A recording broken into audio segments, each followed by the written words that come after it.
आज चांदीपुर क्षेपणास्त्र घाटी परीक्षण हेब स्वच्छ दूरगामी मिसाइल पूर्वाह्न 3 नंबर लैंडपैड्रु एहाकु परीक्षण करने को धार्य करा जायछि।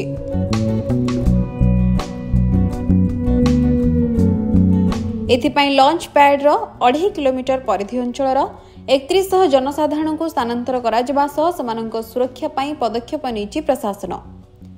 जयदेवक सेवा पाही और साहसनगर पाही अंचल 1093, भीमपुर पाही और तुंडरा पाही अंचल 895 एवं खड़ुपाही कुसुमुड़ी अंचल 1112 जन को मिसाई मोट 6टी गाँवर 3100 लोकों को स्थानांतर करा जाउछि।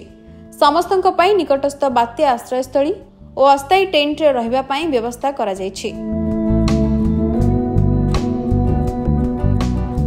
परीक्षण सरिबा पर्यंत समस्त अस्थायी शिविर रे रहिबे। स्थानांतरित लोकों पई जलखिया और मध्याह्न भोजन जोगाई दियाजिबो।